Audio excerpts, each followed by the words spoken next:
En 1973, la gente estadounidense estaba dispuesta a matar por un galón de combustible. Bajo el sol abrasador de California, las filas en las gasolineras eran campos de batalla. Hombres y mujeres desesperados golpeaban los techos de los autos y gritaban entre el humo y el calor. Estados Unidos se encontraba sumido en una crisis energética que parecía el fin del sueño americano. Pero, justo cuando todo parecía perdido, un extraño coche de 3 ruedas apareció para salvar a la nación entera. ¿Qué auto era? ¿Quién fue el genio que logró semejante hazaña? Hoy te voy a contar la historia real del coche que salvó a los Estados Unidos. Pero antes, suscríbete al canal, activa la campanita y deja tu like. Empecemos. Durante décadas, el ciudadano promedio de los Estados Unidos vivió bajo una ley no escrita. Mientras más grande fuera tu motor, mejor te iba en la vida. Los motores de 8 cilindros, los famosos V8, eran los reyes absolutos de las carreteras. Eran máquinas enormes, pesadas, que tragaban gasolina como si fuera agua bendita. A nadie le importaba el consumo porque el combustible era ridículamente barato. Pero, de la noche a la mañana, ese sueño de potencia y velocidad se estrelló contra un muro de concreto llamado geopolítica. La crisis del petróleo no fue solo un problema de números en una tabla, fue un golpe en la mandíbula al orgullo nacional. Los países exportadores de petróleo cerraron el grifo, y de repente ese líquido dorado que movía a la nación más poderosa del mundo dejó de fluir. Aquí es donde empieza el verdadero caos que mencionamos al principio. Imaginen las avenidas principales de ciudades como Los Ángeles o Nueva York convertidas en cementerios de metal. Las gasolineras tenían carteles gigantes que decían con letras rojas: "No tenemos combustible". Y cuando llegaba un camión cisterna, se desataba el mismísimo infierno. Había gente que se levantaba a las 3 de la mañana para hacer filas de 5 kilómetros de largo solo con la esperanza de llenar medio tanque. El calor de California hacía que los ánimos estallaran. Los conductores no solo gritaban, se bajaban de sus camionetas con bates de béisbol y llaves de cruz para pelear por un puesto en la fila. Hubo tiroteos.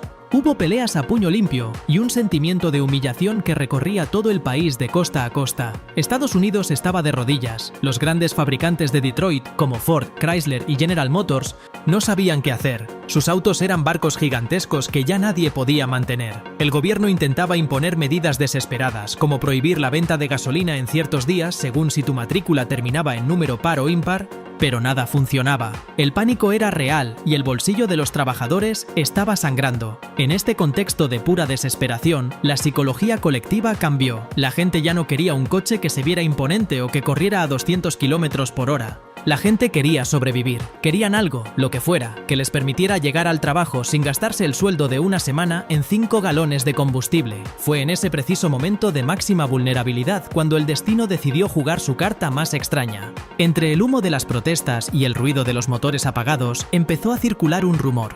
Un rumor sobre una mujer visionaria, una supuesta genio de los negocios llamada Elizabeth Carmichael, que decía tener la solución definitiva en su garaje. Liz no era una empresaria común, ella no venía de las altas esferas de la ingeniería, ni tenía el respaldo de los bancos tradicionales. Ella era una fuerza de la naturaleza que entendía algo que los ejecutivos de corbata habían olvidado: el poder de la esperanza.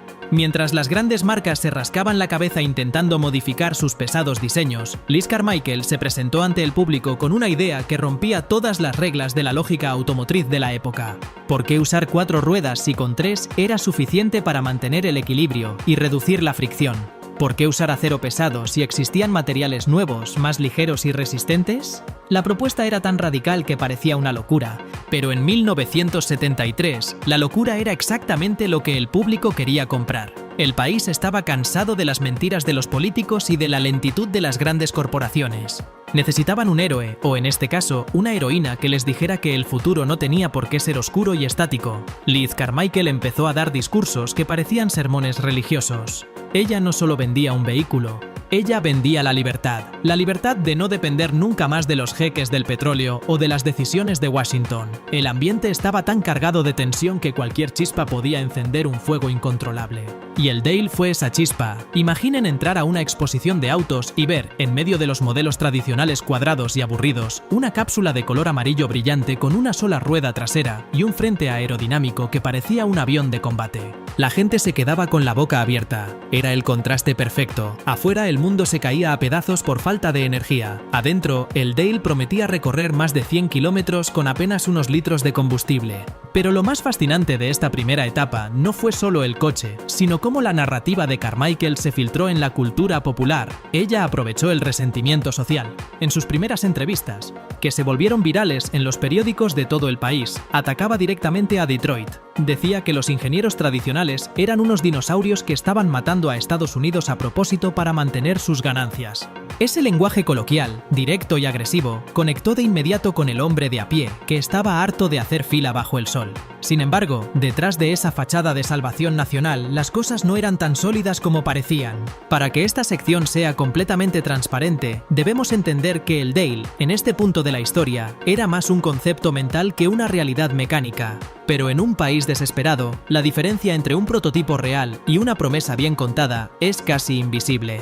La gente quería creer. Necesitaban creer que alguien, en algún rincón de California, había descifrado el código secreto de la eficiencia. Así fue como se preparó el terreno. Un país en crisis, una industria automotriz obsoleta, una población al borde de un ataque de nervios y una mujer con un carisma que podía convencer a un ciego de que el sol era de color azul. El escenario para el nacimiento de la 20th Century Motor Car Corporation estaba listo. No se trataba solo de vender metal y plástico, se trataba de capturar el espíritu de una era que estaba buscando desesperadamente una salida de emergencia. Y esa salida, según Liz, tenía 3 ruedas y un nombre que pronto todos conocerían: el Dale. Esta es la base de todo lo que vendría después. Sin este dolor colectivo, sin estas peleas en las gasolineras y sin este miedo al futuro, el Dale nunca habría pasado de ser un dibujo en una servilleta. Pero la crisis del petróleo fue el combustible que alimentó la ambición de Carmichael. La pregunta que todos se hacían en ese momento no era si el coche funcionaba, sino qué tan pronto podrían tener uno en su casa para dejar de sufrir. La trampa estaba puesta, y Estados Unidos, con su billetera en la mano y la esperanza en los ojos, estaba a punto de dar el salto al vacío más espectacular de su historia automotriz. Y ese salto al vacío tenía un nombre propio que retumbaba en cada rincón donde se hablaba de negocios: Elizabeth Carmichael. Porque, vamos a estar claros, un coche tan extraño como el Dale no se vende solo. Necesitaba a alguien con una personalidad capaz de eclipsar cualquier duda, y Liz era exactamente esa fuerza de la naturaleza. Cuando el país estaba buscando desesperadamente una salida de emergencia a la crisis, ella apareció para abrir la puerta de par en par. Pero, ¿quién era realmente esta mujer que de la noche a la mañana se convirtió en la figura más comentada de todo Estados Unidos? Para el público de 1974, Liz se presentó como una viuda millonaria, madre de 5 hijos y una ingeniera autodidacta con una determinación de hierro que dejaría en ridículo a cualquier ejecutivo de corbata de Wall Street. Su entrada en escena no fue para nada discreta. Fue una explosión de confianza que dejó a los periodistas con la boca abierta. Liz no pedía permiso para hablar. Ella tomaba el escenario como si fuera la dueña absoluta del mundo y dictaba las reglas del juego con una voz profunda y una presencia que llenaba cualquier habitación. Imaginen la escena en las oficinas de la 20th Century Motor Car Corporation en el corazón de California. Liz solía aparecer vestida con trajes impecables, proyectando una imagen de autoridad total que no admitía réplicas. Ella le contaba a todo el que quisiera escuchar que había crecido en una granja, que sabía perfectamente lo que era el trabajo duro bajo el sol y que su enorme fortuna provenía de inversiones inteligentes y de una herencia familiar masiva que estaba dispuesta a arriesgar por el bien del país. Pero lo que realmente vendía no era su dinero, sino su intelecto superior. Liz afirmaba que había pasado años perfeccionando el diseño del Dale en absoluto secreto, trabajando en garajes polvorientos y oscuros hasta dar con la fórmula mágica que los supuestos genios de la ingeniería de Detroit no habían podido encontrar en décadas de comodidad. Ella se llamaba a sí misma la nueva Henry Ford, pero aseguraba ser mucho más astuta, más rápida y más conectada con las necesidades de la gente real. El lenguaje que usaba Liz Carmichael era pura música para los oídos de un pueblo que se sentía traicionado y olvidado por sus instituciones. Ella hablaba con una jerga que mezclaba conceptos técnicos con frases de la calle, algo que generaba una cercanía inmediata. No te hablaba de aburridos coeficientes de fricción, te decía con una sonrisa que su coche cortaba el aire como una bala caliente atravesando mantequilla. Esa forma de expresarse, tan coloquial, tan de tú a tú, hacía que la gente confiara en ella al instante. No parecía la típica empresaria estirada que solo quería sacarte los dólares del bolsillo. parecía una vecina brillante, esa mujer valiente que finalmente se había cansado de las injusticias del sistema y había decidido tomar las riendas por su cuenta para salvar a su gente. En sus entrevistas, que empezaron a ocupar las portadas de los diarios más importantes de costa a costa, Liz lanzaba auténticas bombas retóricas contra la industria establecida. Decía sin pelos en la lengua que los fabricantes de Detroit eran unos cobardes y unos dinosaurios que le tenían miedo al verdadero progreso. Afirmaba con una seguridad pasmosa que el Dale iba a ser el último clavo en el ataúd de esos coches gigantescos que devoraban combustible y que ya no tenían lugar en el mundo moderno. Esta narrativa de David contra Goliat caló muy hondo en el corazón del estadounidense promedio.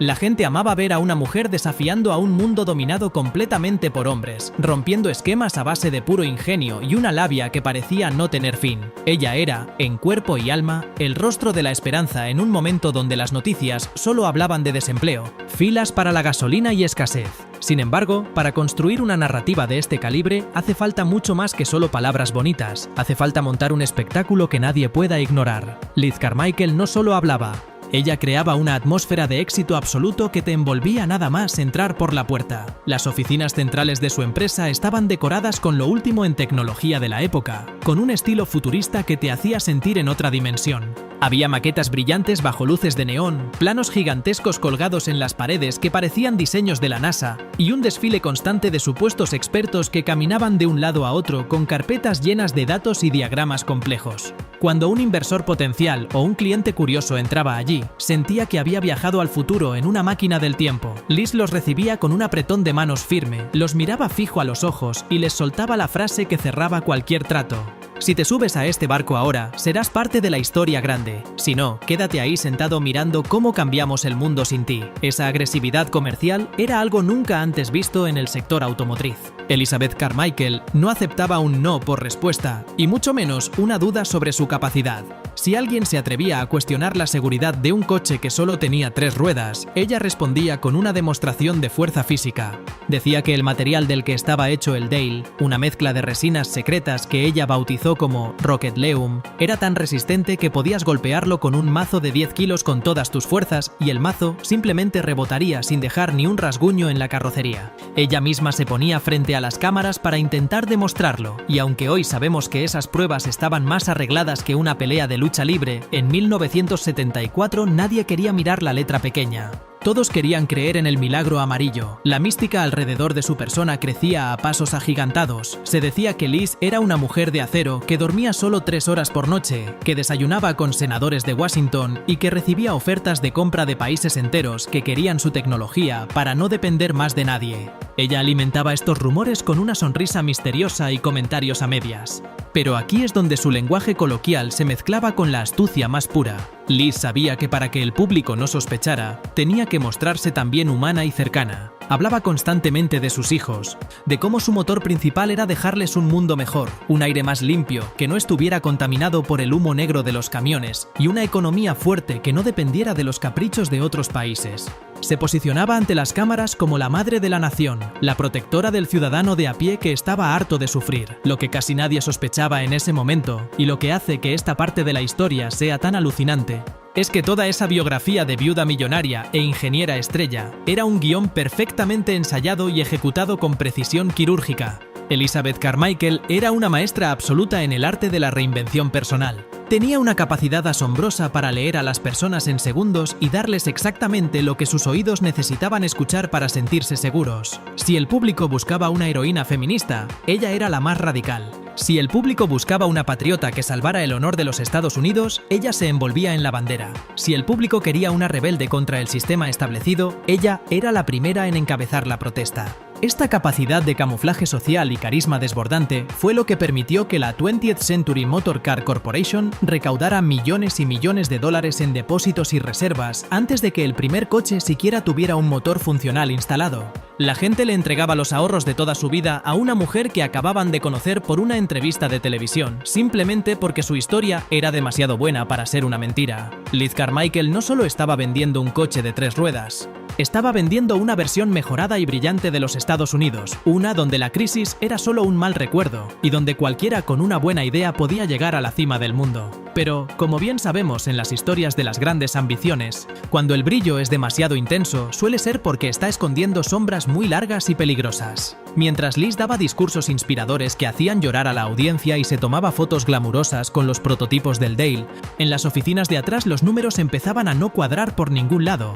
y los ingenieros reales que sí sabían de física empezaban a notar que muchas de las promesas de Carmichael eran, sencillamente, imposibles de cumplir en este planeta. Pero a Liz no le importaban las leyes de la física, a ella solo le importaba la narrativa, el cuento que estaba contando. Y en esa historia que ella misma escribió, ella era la reina absoluta, la salvadora que el país había estado esperando durante décadas de oscuridad y miedo. Liz Carmichael se había consolidado como la figura más enigmática del mundo automotriz, una mujer que salió de la nada para poner a temblar a los gigantes de Detroit con poco más que un sueño de 3 ruedas y una lengua de plata capaz de venderle hielo a un esquimal. El fenómeno apenas estaba comenzando, pero para entender cómo pensaba mantener esta mentira en movimiento, tenemos que mirar debajo del capó de su creación más famosa, el Dale.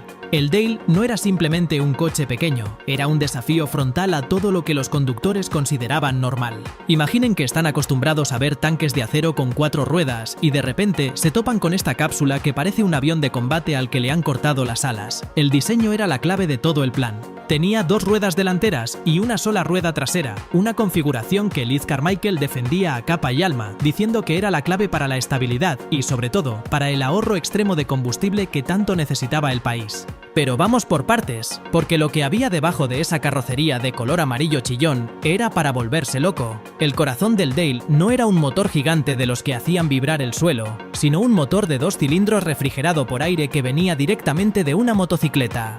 Específicamente, se trataba de un motor de la marca BMW, de 850 centímetros cúbicos. Para que se den una idea de lo loco que sonaba esto en 1974, Liz le estaba diciendo a gente que conducía motores de 5 y 6 litros que ahora iban a poder cruzar el país con un motor que apenas era más grande que el de una cortadora de césped profesional. Según sus folletos brillantes, este motorcito podía llevar al Dale a una velocidad máxima de 130 km por hora, algo que hoy nos parece normal, pero que en aquel entonces, para un coche de ese tamaño, sonaba a pura ciencia ficción. Lo más increíble de todo era la promesa del consumo. Carmichael gritaba a los 4 vientos que su coche podía recorrer 70 millas por cada galón de gasolina. Eso es una cifra que incluso hoy en día, con toda nuestra tecnología híbrida y motores eléctricos, sigue siendo impresionante. Imaginen lo que significaba eso en una época donde los coches normales apenas hacían 10 o 12 millas por galón. Era como si Liz hubiera descubierto el secreto de la alquimia. Pero el truco no estaba solo en el motor, sino en el peso y en los materiales. Aquí es donde entraba en juego el famoso Rocketleum, ese material que mencionamos antes y que Liz vendía como algo traído del espacio. En realidad, era una mezcla de resina y fibra de vidrio, pero ella lo presentaba como un escudo indestructible. Decía que el Dale era tan ligero, pesando menos de 500 kilogramos, que el motor de motocicleta podía moverlo sin ningún esfuerzo, permitiendo esa eficiencia energética que tenía a todo el mundo con la boca abierta. El interior del coche no se quedaba atrás en cuanto a rarezas. No busquen lujos, no busquen asientos de cuero acolchados ni tableros de madera fina. El Dale era espartano, casi militar. Todo estaba diseñado para ahorrar peso, pero Liz, con su labia infinita, no decía que el coche era barato o sencillo. Ella decía que era aerodinámico y funcional. El tablero de instrumentos parecía sacado de una avioneta antigua, con relojes básicos y una palanca de cambios que se sentía más como un juguete que como una pieza de ingeniería pesada. Y aquí viene lo más curioso. Mucha gente se preguntaba si un coche de 3 ruedas no se volcaría en la primera curva cerrada que encontrara. Liz tenía una respuesta preparada para eso también. Afirmaba que el centro de gravedad del Dale era tan bajo, casi pegado al asfalto, que era prácticamente imposible darle la vuelta. Incluso llegó a decir que el coche era más seguro que cualquier sedán de 4 ruedas porque, en caso de impacto, el material Rocketleum absorbería la energía en lugar de aplastar a los pasajeros. Toda esta mezcla de datos técnicos reales y promesas exageradas formaba un cóctel explosivo. El lenguaje coloquial de Liz hacía que hasta la persona que no sabía nada de mecánica sintiera que entendía cómo funcionaba el coche. Ella no te hablaba de caballos de fuerza o de torque de manera aburrida. Ella te decía que el Dale tenía el corazón de un campeón y la agilidad de un gato. Esa forma de humanizar a la máquina era lo que terminaba de cerrar las ventas.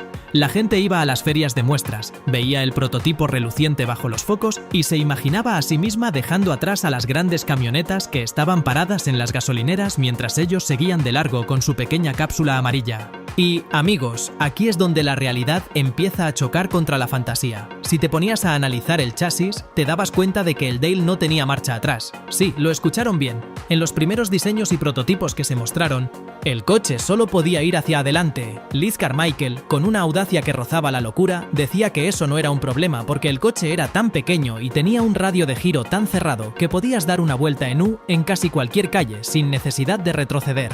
Imagínense la cara de los inspectores de seguridad cuando escucharon eso, pero en el ambiente de euforia de 1975, esos detalles parecían minucias comparados con la promesa de libertad que representaba el vehículo. Además, el precio era el golpe final para convencer a los indecisos. Liz anunció que el Dale saldría al mercado por menos de $2.000. Para que tengan una referencia, eso era casi la mitad de lo que costaba el coche más barato de la competencia en ese momento. Era la oferta del siglo, un coche que no gastaba gasolina, que era indestructible y que costaba una fracción de lo que costaba un Ford. No había forma de perder, ¿verdad?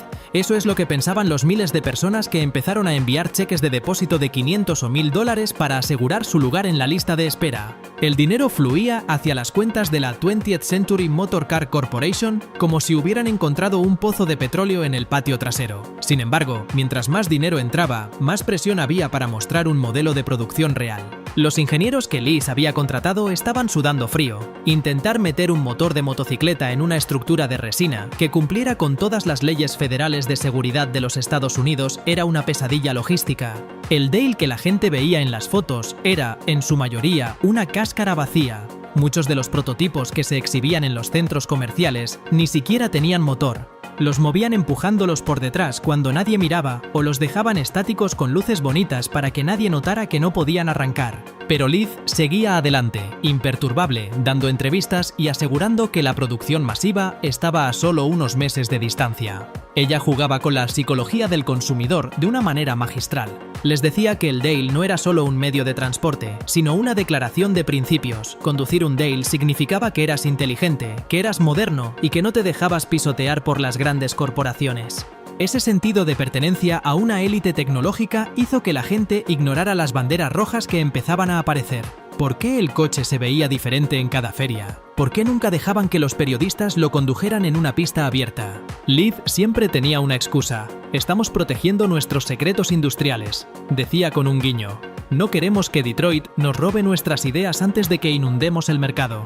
Este secretismo, lejos de generar desconfianza, aumentó el deseo del público. El Dale se convirtió en un objeto de culto antes de existir realmente como producto comercial. La combinación de ese diseño de 3 ruedas, el color amarillo vibrante y las promesas imposibles de Liz Carmichael crearon una tormenta perfecta de expectación. El mundo estaba mirando a esa pequeña empresa de California con una mezcla de envidia y asombro. Parecía que, efectivamente, el ingenio de una mujer solitaria iba a poner de rodillas a toda una industria multimillonaria. Lo que nadie sospechaba era que el diseño del Dale no estaba pensado para durar 100.000 kilómetros en la carretera, sino para durar lo suficiente como para que los cheques siguieran llegando por correo. Y así, con el diseño técnico más cuestionable pero más atractivo de la década, el Dale se preparaba para su gran salto a la fama mundial. Pero para que un coche sea un éxito, no basta con que sea bonito o eficiente en el papel. Tiene que convencer a los que tienen el poder de informar a las masas. Liz Carmichael sabía que el siguiente paso era conquistar los medios de comunicación y convertirlos en sus mejores vendedores. Pero no bastaba con existir. Ella quería que el Dale fuera el tema de conversación obligatorio en cada cena familiar y en cada descanso de oficina de los Estados Unidos. La estrategia de comunicación de la 20th Century Motor Car Corporation fue una clase maestra de manipulación y espectáculo que dejó a las agencias de publicidad de Madison Avenue rascándose la cabeza. Liz no compraba simples espacios publicitarios, ella compraba la credibilidad del público utilizando a los periodistas como sus portavoces involuntarios. El coche amarillo empezó a aparecer en lugares donde ningún prototipo experimental había llegado jamás, creando una sensación de inevitabilidad que asfixiaba cualquier duda razonable. El gran golpe mediático ocurrió cuando Liz logró colar el Dale en uno de los programas de concursos más vistos de la época. The Price is Right, o como lo conocemos en español, El precio es correcto. Imaginen a millones de amas de casa y jubilados viendo cómo la cámara se deslizaba sobre las curvas futuristas del vehículo, mientras el locutor anunciaba con una voz llena de entusiasmo que ese era el futuro de la movilidad americana. Ver el coche en la televisión nacional, junto a productos de marcas establecidas, le dio al Dale un sello de aprobación instantáneo. La gente pensaba que, si estaba en la televisión, tenía que ser real, tenía que ser seguro y, definitivamente, tenía que ser una buena inversión. Liz sabía que esa exposición valía más que $10 millones en anuncios de periódicos. Pero el espectáculo no terminaba en la pantalla chica. Carmichael se convirtió en una presencia constante en las revistas de negocios y de mecánica más influyentes del país. Ella no solo enviaba comunicados de prensa aburridos, ella organizaba eventos donde ella misma era la estrella principal. Se subía a los podios con una energía que recordaba a los grandes predicadores, señalando al Dale como si fuera una reliquia sagrada que iba a liberar a los ciudadanos de la tiranía del petróleo. Usaba un lenguaje directo, cargado de promesas de patriotismo y libertad económica. Ustedes no están comprando un coche, gritaba ante las multitudes, están comprando su independencia. Ese mensaje calaba hondo en un pueblo que se sentía humillado por la crisis energética de 1973 y 1974. Para alimentar la voracidad de los medios, Liz empezó a publicar datos que hoy nos parecen ridículos, pero que en aquel entonces sonaban a gloria pura. Decía que ya tenían pedidos por cientos de millones de dólares y que la fábrica principal en Burbank, California, estaba trabajando día y noche para cumplir con la demanda. La realidad era que esa supuesta fábrica era poco más que un almacén con un puñado de personas moviendo piezas de un lado a otro. Pero Liz se aseguraba de que las fotos que salían a la luz siempre mostraran actividad y orden. El marketing del Dale se basaba en la ilusión de movimiento. Ella entendía perfectamente que en el mundo de las relaciones públicas, la percepción es la realidad. Si la gente percibía que el coche era un éxito, el éxito vendría solo a través de sus billeteras. Incluso las revistas de nicho como Popular Science cayeron en el hechizo. El Dale apareció en portadas que lo describían como el coche que Detroit no quería que vieras. Liz alimentaba esta teoría de la conspiración de forma brillante.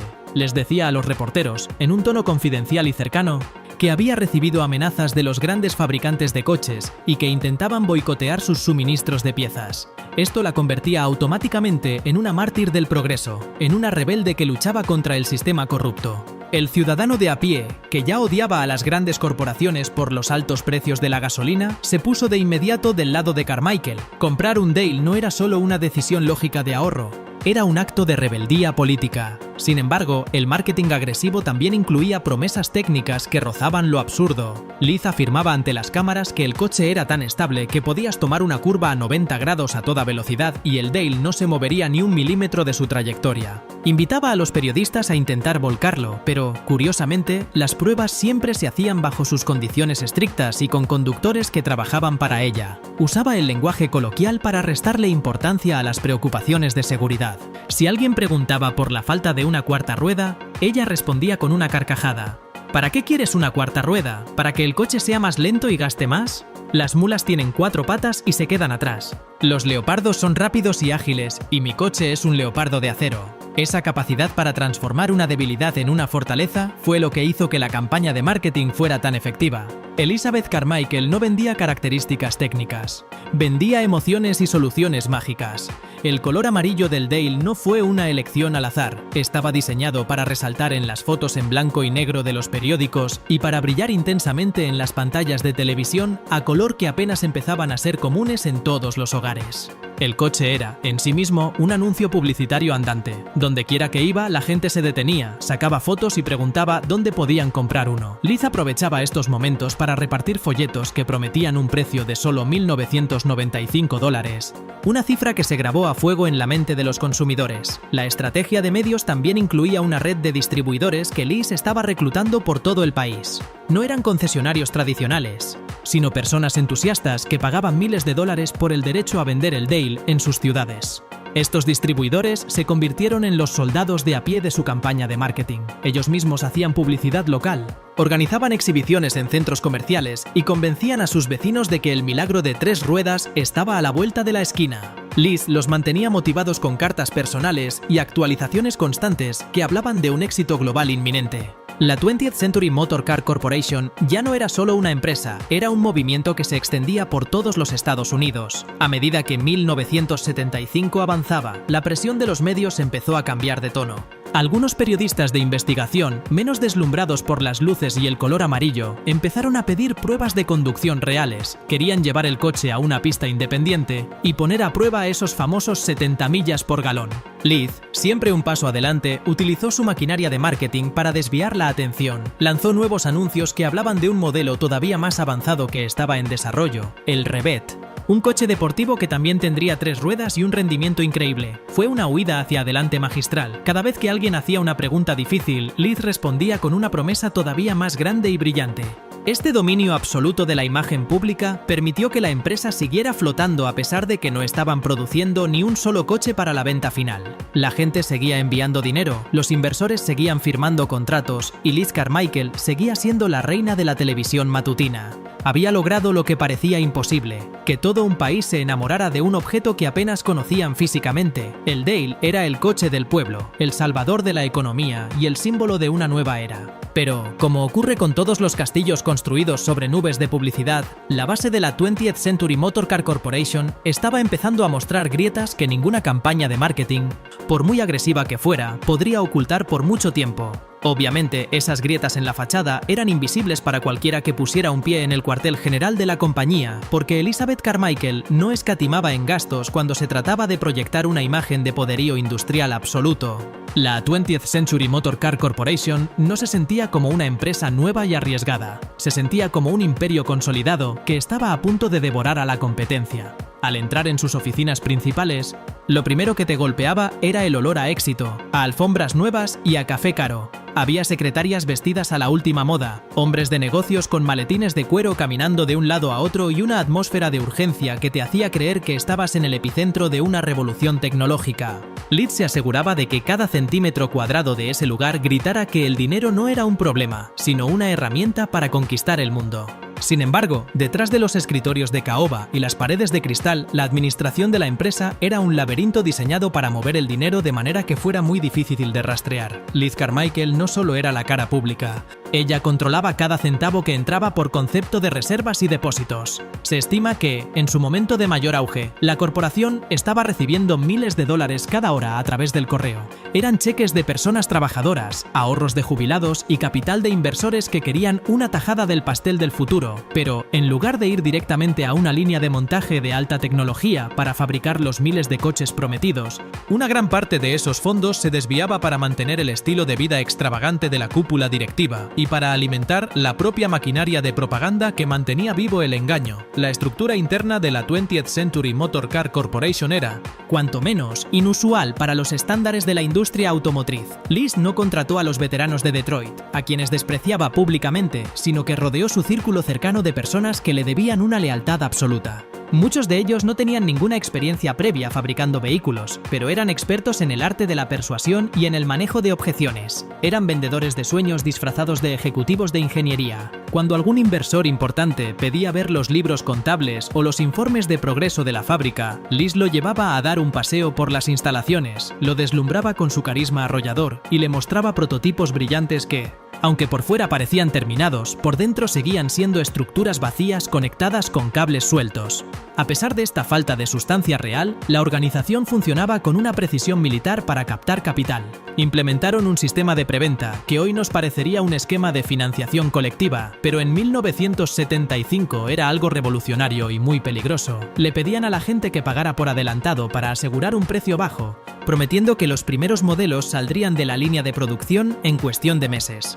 Para darle más peso a esta mentira, Liz empezó a anunciar que estaba buscando terrenos para construir plantas de ensamblaje gigantescas, no solo en California, sino en otros estados como Texas y Florida. Decía que su objetivo era producir cientos de miles de unidades al año, superando incluso las cifras de los modelos más populares de Volkswagen. Era una narrativa de crecimiento exponencial que mareaba a cualquiera que intentara analizarla con lógica. El lenguaje que se usaba dentro de la corporación era casi de culto. Los empleados hablaban del Dale como si fuera un objeto sagrado y de Liz como una profetisa de la eficiencia. Esa cultura organizacional servía para blindar a la empresa contra las críticas externas. Si un empleado empezaba a hacer demasiadas preguntas sobre por qué no llegaban los motores de Alemania o por qué el chasis de resina se agrietaba durante las pruebas básicas, era rápidamente apartado o silenciado con promesas de bonos millonarios cuando el coche saliera al mercado. Liz Carmichael sabía sabía que, para que el esquema funcionara, todos dentro del edificio tenían que estar bebiendo el mismo brebaje de optimismo ciego. Ella misma se encargaba de dar charlas motivacionales, donde recordaba que ellos eran los elegidos para salvar a los Estados Unidos de la ruina económica. Pero el dinero tiene una forma muy curiosa de dejar rastro, por mucho que intentes ocultarlo. Mientras la 20th Century Motor Car Corporation seguía proyectando esa imagen de solidez, algunos proveedores empezaron a quejarse de que los pagos se retrasaban. Los ingenieros que realmente intentaban construir un coche funcional se daban cuenta de que el presupuesto asignado para investigación y desarrollo era una fracción mínima de lo que se gastaba en publicidad y en las lujosas oficinas de Burbank. Era el mundo al revés. La empresa gastaba más en convencer a la gente de que el coche existía que en hacerlo existir de verdad.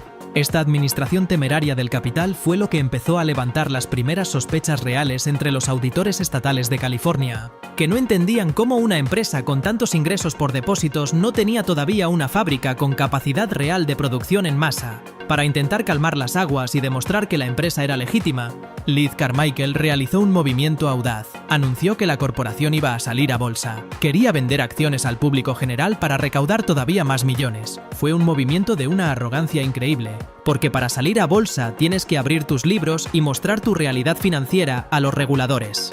Liz confiaba tanto en su capacidad de engaño que pensó que podría saltarse las reglas o que su carisma sería suficiente para deslumbrar a los burócratas del gobierno. Durante este periodo, la 20th Century Motor Car Corporation se convirtió en un nido de abogados y contadores que intentaban dar forma legal a lo que, en el fondo, era una estructura de papel mojado. Lo más fascinante de esta etapa es cómo Liz manejaba el lenguaje coloquial para justificar las irregularidades administrativas. Si alguien mencionaba que la empresa no tenía las licencias adecuadas para vender acciones, ella respondía con un encogimiento de hombros y decía: «Estamos moviéndonos tan rápido que el gobierno no puede seguirnos el ritmo. Los burócratas siempre intentan frenar a los que realmente trabajan». Esta retórica de «nosotros contra ellos» era el pegamento que mantenía unida a la estructura mientras por dentro todo empezaba a tambalearse. La administración de la información era tan estricta que incluso los altos cargos no sabían realmente cuánto dinero había en las cuentas bancarias. Solo Liz tenía las llaves del reino. A medida que el año 1975 avanzaba, la 20th Century Motor Car Corporation se encontraba en una posición paradójica. Por un lado, era la empresa más famosa y prometedora del momento, con miles de pedidos pendientes y una atención mediática global. Por otro lado, era un cascarón financiero que dependía totalmente de que el flujo de dinero nuevo no se detuviera nunca. Era una carrera contra el tiempo. Podrían construir un coche funcional antes de que los inversores perdieran la paciencia o antes de que las autoridades estatales echaran abajo la puerta. Liz Carmichael estaba jugando una partida de póker de alto riesgo contra todo el sistema financiero de los Estados Unidos, y su única carta era una cápsula de 3 ruedas que todavía no podía dar marcha atrás. La tensión dentro de esas oficinas de lujo se podía cortar con un cuchillo. Mientras los vendedores seguían sonriendo y cerrando tratos por teléfono, los rumores de que algo no iba bien empezaban a filtrarse por las rendijas de las puertas cerradas. El sueño del Dale estaba llegando a su punto crítico. La estructura que Liz había construido con tanta astucia y elegancia estaba a punto de enfrentarse a su prueba de choque más dura, y no iba a ser contra un muro de concreto, sino contra la curiosidad implacable de quienes empezaban a notar que, debajo de la pintura brillante, quizás no había absolutamente nada. Bueno, ahora hagamos una pequeña pausa. ¿Qué tal les está pareciendo el video hasta ahora? Si les está gustando esta historia y se están quedando de piedra con los secretos de Liz, por favor dejen su buen like ahora mismo y suscríbanse al canal activando la campanita si todavía no lo han hecho. Y no se vayan porque esto apenas empieza. Continuemos. Durante meses, la 20th Century Motor Car Corporation vivió en una burbuja de inmunidad, pero el mundo real de la ingeniería es un juez implacable que no entiende de discursos emocionantes ni de carisma desbordante. El desmoronamiento no ocurrió de golpe, sino que fue un goteo constante de dudas que comenzó cuando expertos en mecánica y periodistas de investigación decidieron que ya era hora de ver qué había realmente detrás de esas 3 ruedas amarillas. En las ferias de California, la gente empezó a notar algo muy sospechoso. El coche siempre estaba estático, rodeado de guardias y bajo una iluminación que impedía ver los detalles del chasis. Fue durante una de estas exposiciones nocturnas cuando el truco de magia quedó al descubierto. Un grupo de reporteros locales, decididos a no irse con las manos vacías, se quedó vigilando el pabellón mucho después de que los visitantes se hubieran marchado a sus casas. Lo que presenciaron fue casi un insulto a la inteligencia de los inversores. Vieron a los operarios de Leith sacando el prototipo del escenario, no encendiendo el supuesto motor revolucionario de motocicleta, sino empujándolo manualmente con plataformas de rodamiento, porque el vehículo, sencillamente, no tenía la capacidad de moverse por sí mismo. No hubo rugido de motor, no hubo vibración de potencia, solo el sonido metálico de la estructura, siendo arrastrada por el suelo. Esta revelación fue el primer dominó en caer, transformando el sueño del coche que iba a salvar a los Estados Unidos en una pesadilla de desconfianza que se extendió como la pólvora por todas las redacciones de noticias del país. Leith Carmichael, fiel a su estilo combativo, no tardó en salir a defenderse con una agresividad que rozaba lo paranoico. Aseguraba ante las cámaras con un lenguaje coloquial muy directo que sus críticos no eran más que lacayos de las grandes petroleras enviados para sabotear la única idea brillante que podía liberar al pueblo americano. Decía que Detroit le tenía tanto miedo que estaban intentando robarle sus secretos industriales a través de espías disfrazados de periodistas. Sin embargo, para los inspectores del Departamento de Vehículos Motorizados de California, las palabras ya no eran suficientes.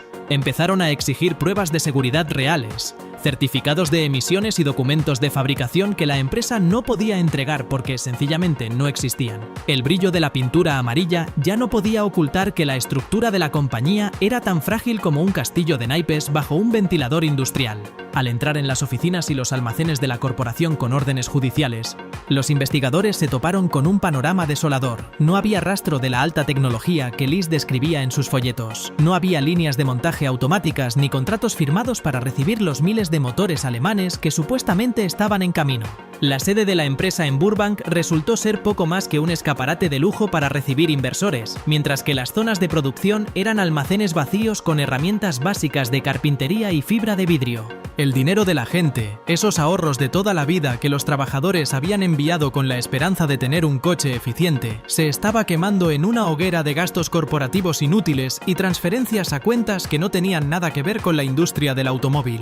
La situación se volvió insostenible cuando la Comisión de Corporaciones de California emitió una orden terminante de cese y desista, prohibiendo legalmente a la compañía seguir recaudando un solo dólar del público. Leith, viéndose acorralada y sin el flujo de dinero que mantenía viva la farsa, tomó una decisión que confirmó las sospechas de los más escépticos. Organizó una mudanza clandestina en mitad de la noche.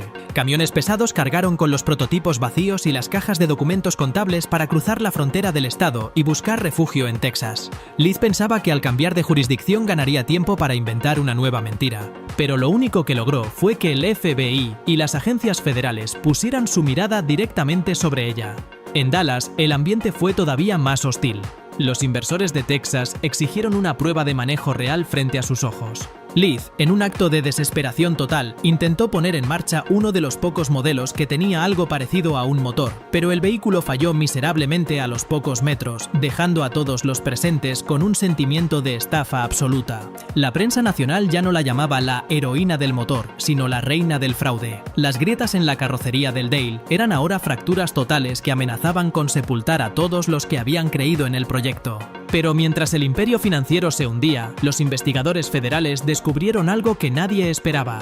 La biografía de Elizabeth Carmichael era tan falsa como su coche, y el pasado oscuro que intentaba ocultar estaba a punto de salir a la luz para cambiar la historia para siempre. Resulta que la viuda millonaria y madre ejemplar que el país entero admiraba no existía antes de 1966.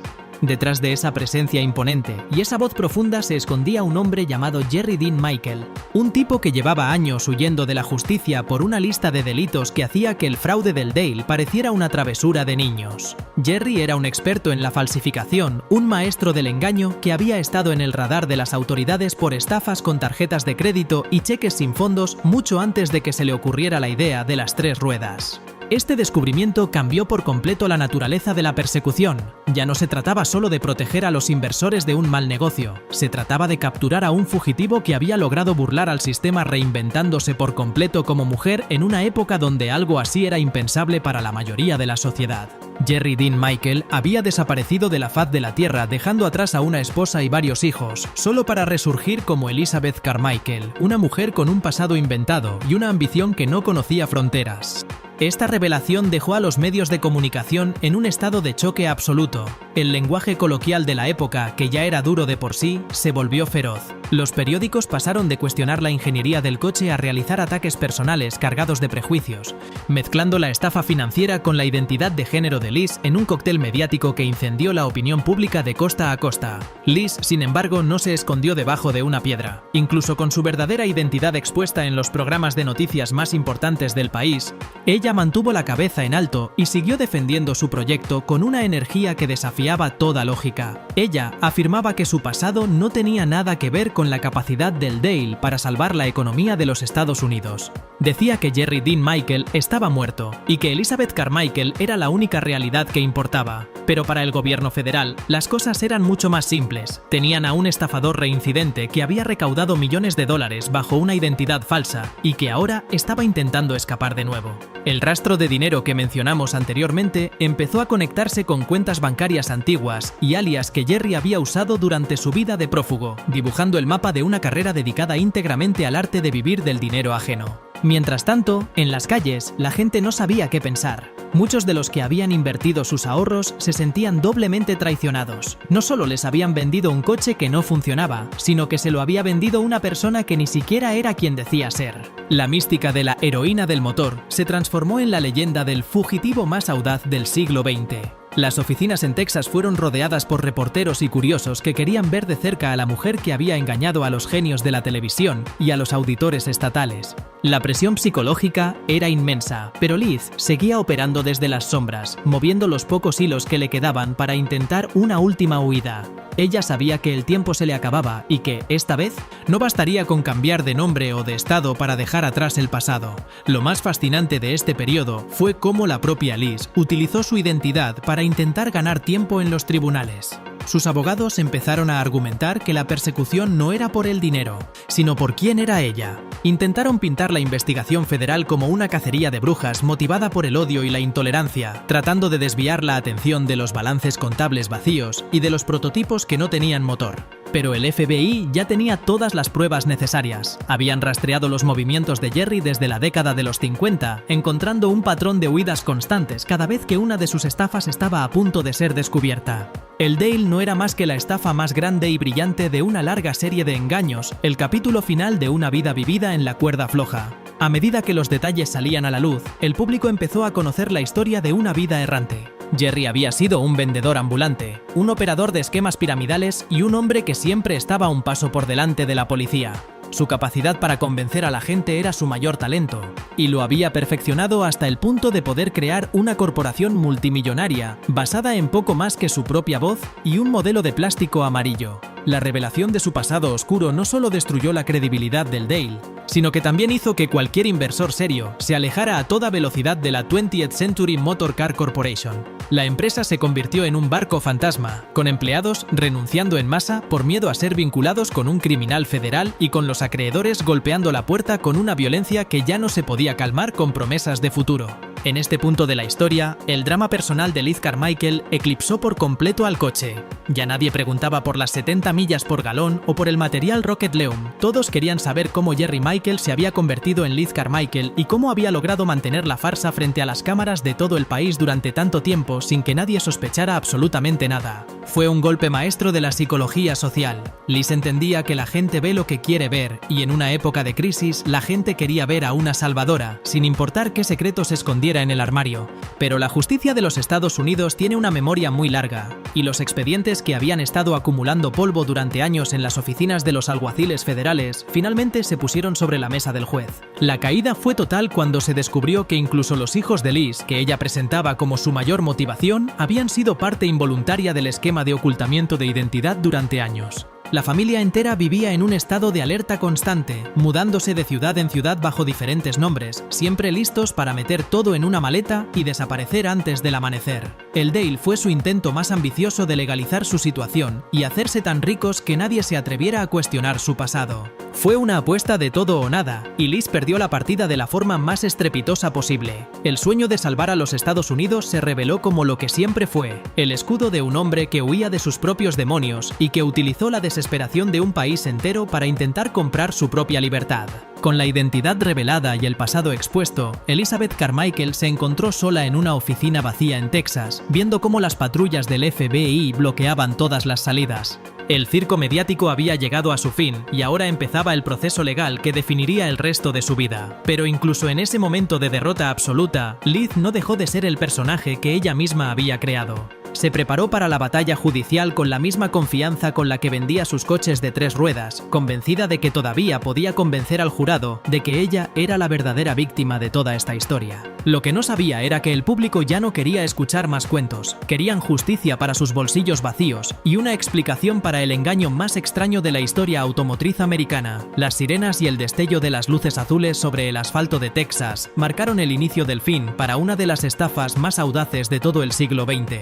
La redada en las oficinas de la 20th Century Motor Car Corporation en Dallas no fue un procedimiento tranquilo, fue un estallido de realidad que dejó al descubierto lo que muchos ya sospechaban, que la empresa era un gigante con pies de barro que se estaba deshaciendo al primer contacto con la ley. Los agentes del orden entraron confiscando archivos, sellando cajas de documentos contables que nunca habían visto una auditoría real y apartando a los pocos empleados que todavía se atrevían a defender el nombre de Liz Carmichael. Pero la gran sorpresa se la llevaron los agentes cuando se dieron cuenta de que la silla principal de la oficina estaba vacía. Liz, fiel a su historial de escapista profesional, ya no estaba allí. Utilizando sus viejos instintos de fugitiva, había logrado oler el peligro minutos antes de que la puerta fuera derribada, iniciando una nueva huida que dejaría a todo el país pegado a sus televisores. Imaginen la escena. Mientras el FBI intentaba rastrear el destino de los millones de dólares que habían desaparecido de las cuentas de la empresa, la mujer que había prometido salvar a los Estados Unidos estaba cruzando las carreteras secundarias, moviéndose de motel en motel y cambiando de apariencia una vez más para intentar desaparecer en la inmensidad del mapa americano. El lenguaje coloquial de la prensa cambió drásticamente. Ya no era una disputa de negocios, era una cacería humana nacional contra la reina del engaño.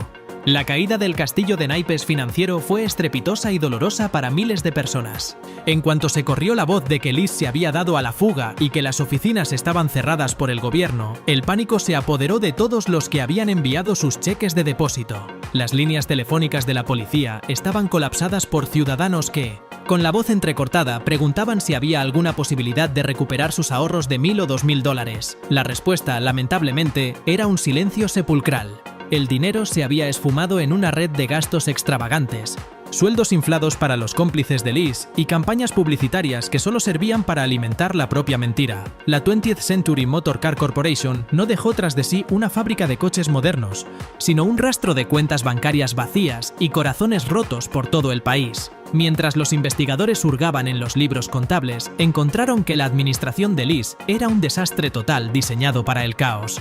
No había registros claros de cuántos coches se habían prometido realmente ni de dónde estaban las piezas que supuestamente se habían comprado en Europa. Los prototipos del Dale que quedaron en el almacén fueron inspeccionados por ingenieros estatales y lo que encontraron fue motivo de risa y de llanto a la vez. Algunos de esos coches no eran más que estructuras de madera y plástico unidas con pegamento industrial y tornillos oxidados. El Rocket Leum, aquel material supuestamente indestructible que Liz golpeaba con un mazo frente a las cámaras, resultó ser una resina común que se quebraba con un golpe seco de martillo. El fraude técnico era tan descarado que los expertos no podían creer cómo tanta gente, incluyendo a periodistas experimentados, había caído en la trampa durante tanto tiempo. La persecución policial se volvió entonces una cuestión de honor para las agencias federales. Liz Carmichael, o Jerry Dean Michael, era un experto en el arte de no dejar huellas.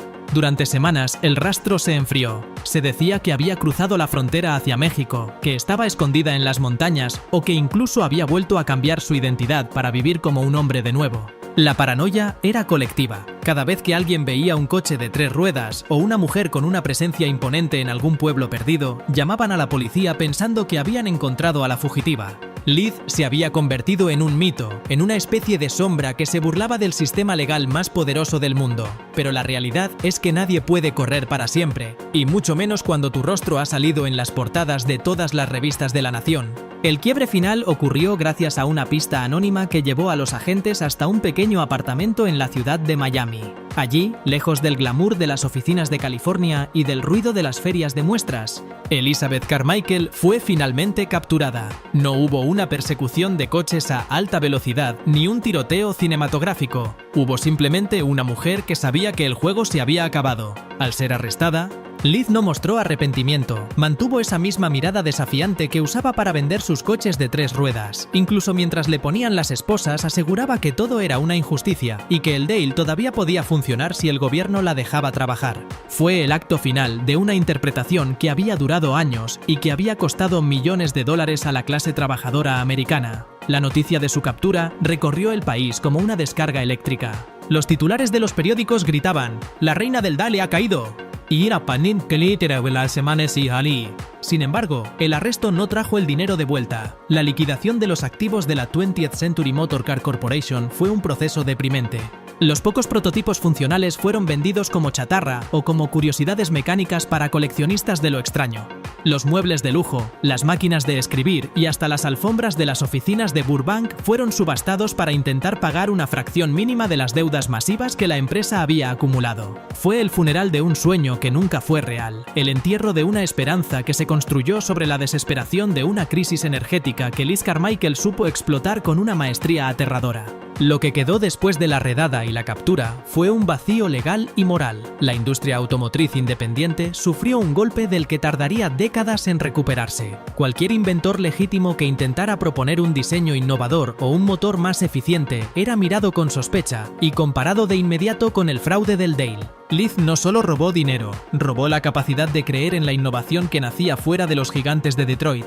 Ella demostró que, con suficiente labia y un poco de pintura amarilla, se podía engañar a todo un sistema regulador. Y esa lección hizo que las leyes se volvieran mucho más estrictas y difíciles para los emprendedores reales. En este punto del desarrollo, la historia de Liz Carmichael entra en su fase más oscura y técnica: el juicio. Pero antes de llegar a los tribunales, hay que entender el impacto emocional que tuvo ver a la salvadora de Estados Unidos entrando en una celda de prisión. La gente que antes la vitoreaba, ahora le lanzaba insultos en las audiencias preliminares. Los antiguos empleados, que habían sido sus más leales seguidores, testificaron en su contra para salvar sus propias reputaciones, revelando los secretos más íntimos de cómo se fabricaban las mentiras en las reuniones de la directiva. El castillo de naipes no solo se había derrumbado, se había convertido en cenizas que el viento de la justicia estaba empezando a esparcir. La caída de la 20th Century Motor Car Corporation es un recordatorio brutal de que, en el mundo de los negocios, si algo suena demasiado bueno para ser verdad, probablemente lo sea. Liz Carmichael vendió un milagro en una época de escasez y el país entero compró ese milagro porque la realidad era demasiado dura de aceptar. Pero ahora, con Liz Carmichael finalmente tras las rejas, los Estados Unidos se prepararon para uno de los procesos judiciales más extraños y mediáticos que se hayan visto jamás en un tribunal de justicia. El juicio no fue solo una batalla por el dinero desaparecido de la 20th Century Motor Car Corporation, se convirtió en un debate nacional sobre la identidad, la ambición y los límites de la ley. Liz se presentó ante el juez con la misma arrogancia y confianza que usaba para vender sus coches de 3 ruedas, vestida con elegancia y manteniendo su versión de que ella era una empresaria visionaria perseguida por un sistema que odiaba el progreso. Sus abogados intentaron una defensa desesperada, argumentando que el Dale era un proyecto real que simplemente se había quedado sin fondos debido a la persecución del gobierno, pero las pruebas que presentaba la fiscalía eran demoledoras y no dejaban lugar a la duda. Los ingenieros que trabajaron en el proyecto pasaron por el estrado uno a uno, describiendo cómo se les ordenaba fabricar prototipos que sabían que eran peligrosos e inútiles para la conducción real. Se revelaron detalles técnicos escalofriantes, por ejemplo, que en las pocas pruebas de resistencia que se hicieron, la dirección del coche fallaba sistemáticamente y la carrocería de resina se astillaba ante cualquier vibración fuerte. El jurado escuchó con asombro cómo Liz Carmichael utilizaba el lenguaje coloquial para confundir a los inversores, prometiendo que el coche estaba hecho de materiales espaciales cuando en realidad era poco más que plástico de baja calidad. La fiscalía presentó libros contables donde se veía claramente que, de los millones recaudados, menos del 10% se había destinado realmente a la investigación mecánica. El resto se había esfumado en una red de lujos que incluía mansiones, viajes y el mantenimiento de la fachada de una viuda millonaria que nunca existió. El impacto social del juicio fue tan grande que se convirtió en un circo mediático diario. La gente hacía fila frente a los tribunales de California, no solo para pedir justicia por su dinero, sino para ver de cerca a la mujer que había desafiado a los gigantes de Detroit con un simple sueño de 3 ruedas. Liz, lejos de amedrentarse, aprovechaba los descansos de la corte para dar declaraciones a los reporteros, insistiendo en que ella era la única que podía salvar el bolsillo de los americanos. Sin embargo, la montaña de pruebas sobre su verdadera identidad como Jerry Dean Michael terminó de hundir su credibilidad. Al final, el veredicto fue contundente. Fue declarada culpable de múltiples cargos de fraude, conspiración y robo mayor, recibiendo una sentencia que parecía poner punto final a la pesadilla. Pero aquí es donde la historia toma un giro todavía más increíble. Mientras esperaba su apelación bajo una fianza millonaria que sus seguidores más fieles ayudaron a pagar, Liz Carmichael demostró por qué era la maestra de la huida. Una mañana simplemente no se presentó a la firma obligatoria. Había desaparecido de nuevo, dejando atrás a sus abogados y a la justicia federal. Durante casi 10 años, el FBI la buscó por todo el continente, pero Liz había vuelto a sus raíces de fugitiva profesional. Se instaló en el pequeño pueblo de Austin, en el estado de Texas, bajo el nombre falso de Katherine Elizabeth Johnson. Allí, la que fuera la presidenta de una corporación multimillonaria, vivía una vida sencilla vendiendo flores en una pequeña tienda local, ganándose el cariño de los vecinos que nunca sospecharon que su amable florista era la estafadora más buscada del país. No fue hasta el año 1989 cuando la tecnología y la televisión se aliaron para atraparla. Un episodio del famoso programa Misterios sin resolver mostró su rostro a millones de espectadores. En cuestión de horas, una pista anónima de un vecino de Texas llevó a la policía a su puerta. Liz no luchó. Sabía que su tiempo de correr se había terminado. Cumplió su condena en una prisión de mínima seguridad y tras salir en libertad, pasó sus últimos años alejada de los focos. Elizabeth Carmichael murió en el año 2004 debido a un cáncer, llevándose a la tumba muchos de los secretos sobre dónde fue a parar realmente todo el dinero del Dale. En cuanto a los coches, la mayoría de los prototipos fueron destruidos para evitar que alguien intentara conducirlos, ya que eran trampas mortales. Sin embargo, uno de los pocos ejemplares sobrevivientes terminó en un museo de curiosidades mecánicas, donde hoy descansa como una reliquia amarilla de una época de locura. El Dale quedó en la memoria colectiva como una advertencia sobre los peligros de los milagros tecnológicos que suenan demasiado bien para ser verdad. Fue el coche que iba a salvar a Estados Unidos, pero que terminó salvando únicamente la leyenda de una mujer que entendió, antes que nadie, que en este país lo más importante no es lo que vendes, sino que también sabes contar la historia. La historia del Dale es el recordatorio perfecto de que, a veces, el brillo de la novedad nos impide ver la realidad del motor. Elizabeth Carmichael vendió un sueño de 3 ruedas a un país que estaba desesperado por despertar de una pesadilla petrolera. Y aunque su coche nunca llegó a las carreteras de forma masiva, su audacia cambió para siempre las reglas del juego en la industria americana. Esta historia nos enseña que la desesperación puede ser el combustible más peligroso cuando se mezcla con una fe ciega. Al final, el Dale no fue solo un fraude mecánico, sino un espejo de una nación buscando héroes en los lugares más inesperados, recordándonos que el verdadero progreso no se construye con promesas vacías, sino con ingeniería honesta y transparencia absoluta. Eso sería todo. Si te ha volado la cabeza esta historia, no olvides suscribirte para más contenido, activar la campanita y dejar tu like. Nos vemos.